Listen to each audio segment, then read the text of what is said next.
Hey, it's NPR's Book of the Day. I'm Andrew Limbong. Sometimes when it comes to climate change, the news brings you stories that are mostly gloom and doom, right? That a giant meteor is coming and there is nothing you or I can do to stop it.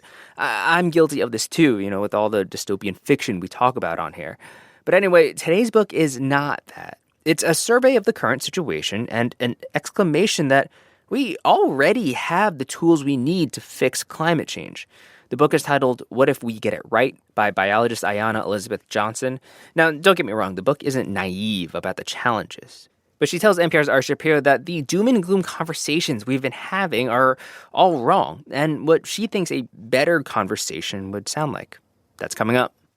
This message comes from Sierra Nevada Brewing Company, where trailblazing runs in the family. From introducing a generation to the glory of hops to brewing craft beer sustainably, they've always taken the road less traveled. Explore the iconic flavor of Pale Ale, the adventurously hoppy Hazy Little Thing IPA, and more wherever fine beverages are sold. Sierra Nevada Brewing Company, still family-owned, operated, and argued over. Visit sierranevada.com today to taste the difference.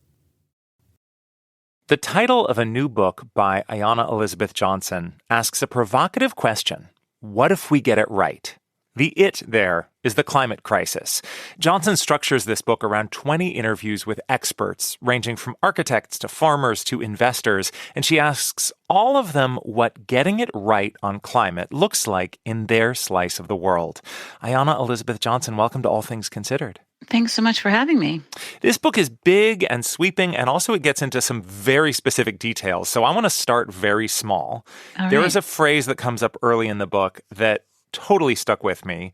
The phrase is, bring the seeds. Can you explain what that means and how it applies to the work you are doing to help us imagine our planet's future? It's literally about seeds, about agriculture. It's not a metaphor.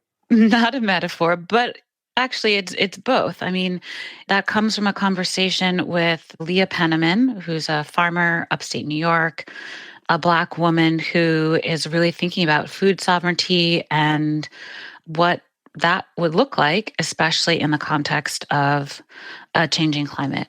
But she also talks about seeds as possibility, of course, as a metaphor, as essentially the planting of hope for the future.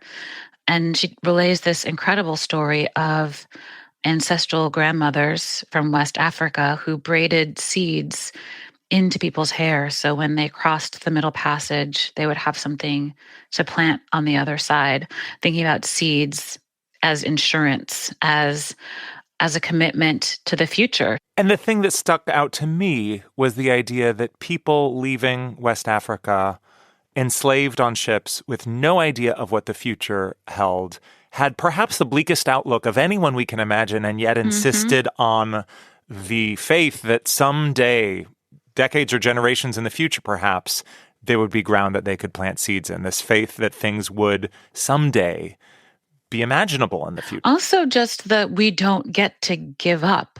We don't get to give up on our communities. We don't get to give up on life on Earth. Like, we don't get to just quit because it's hard or the odds seem long. One of the what if questions I posed in the book is, what if we act as if we love the future? Yeah, and I think Bring the Seeds is such a beautiful distillation of that into just like 3 words. So there are a lot of disagreements among the people you talk to in this book. And one that stuck out to me is a question of whether capitalism is more of a problem or solution. From all these conversations, what conclusion did you reach? Can profit motives and markets get us where we need to be, or is that what is driving us down the wrong path? I think we need to make major advances in addressing the climate crisis, in moving from an extractive to a regenerative economy like this decade. And the chance of being able to completely unwind capitalism and build something else in its place within the next 5 or 10 years, while also solving the climate crisis, just seems unlikely. If someone's would like to take that on, I'm all ears. But I think there's this, these people are very practical, right? These are people out there doing the work. And they're like, well, this is the system we have. Yeah, is it better to lead with solar and wind and electric vehicles can make you lots of money and they can help the U.S. defeat China and they can create jobs? Or is it better to lead with an argument of, if we want to have any hope for a long-term future of human life flourishing on Earth, we need to lean into solar, wind, electric vehicles, et cetera? I mean, it depends on your audience, right? It's both the message and the messenger need to match up. So if I'm talking to an investor, I'm going to be like, would you like more money? Here are some ways you could get more money. Yeah. I think that, one of the things that perhaps we don't talk about enough is how much opportunity there is to collaborate on the solutions to climate change without even talking about the problem, right? Mm-hmm. The U.S. states with the most wind energy are Iowa and Texas. Red and states. It's not because there's a bunch of hippies there. It's because it's profitable. They're good jobs, right? It is a growing industry because it makes financial sense. Okay, at one point you tell us what you believe is the sexiest word in the English language, and I am guessing that if I surveyed every NPR listener, not one of them would choose your word. What is the word? I don't know. I feel like there's some of my Maybe people one. Here. Implementation. Why? Ayana Elizabeth word. Johnson, why is implementation the sexiest word in the English language? I mean, what if I told you that we basically already have all the solutions we need? Right? That we know how to green buildings and we know how to shift to renewable energy and we know how to build public transit. Like, what is sexier than high-speed rail, and composting and bike lanes and restoring and protecting ecosystems and the power of photosynthesis? Like, we could just do all that stuff. One of the people you interview in the book, Rhianna Gunn-Wright, helped craft the proposal known as the Green New Deal. And she said something that I found helpful, which is, she said, if you want people to make a different choice, you have to change the story they tell themselves. You have to change the conversations they're having on the regular, and you have to change the boundaries of what's seen as feasible and possible and smart and what's not. And this book feels to me like your attempt to do that, to change the story we tell ourselves. So how would you describe what the old story was and what you'd like the new story to be?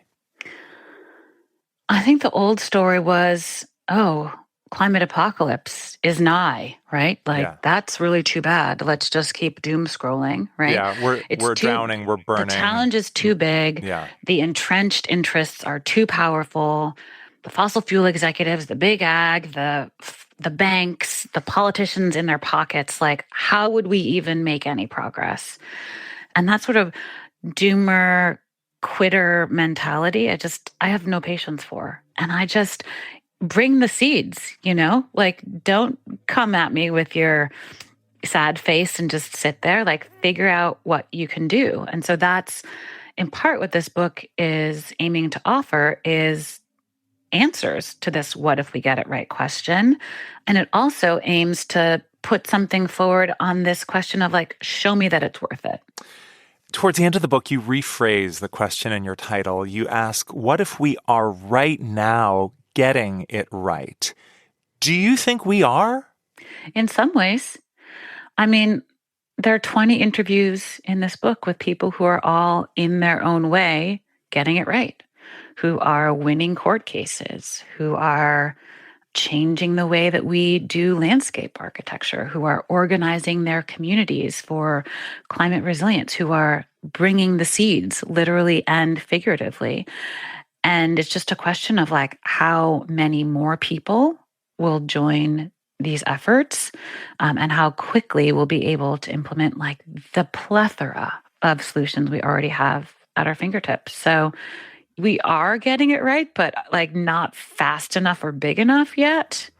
So, I mean, that's why I wrote this book. I'm like, it's worth the effort, you guys. Like, come on, be on the winning team, be on this side of history. Ayana Elizabeth Johnson is a marine biologist and founder of the Urban Ocean Lab think tank. Her new book and Substack are both called What If We Get It Right? Visions of Climate Futures. Thank you so much. Thank you for having me.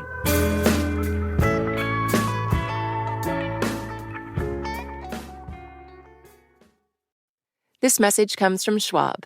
With Schwab investing themes, it's easy to invest in ideas you believe in, like online music and videos, artificial intelligence, electric vehicles, and more. Schwab's research uncovers emerging trends, then their technology curates relevant stocks into over 40 themes to choose from. Schwab Investing Themes is not intended to be investment advice or a recommendation of any stock or investment strategy. Visit schwab.com/thematic investing.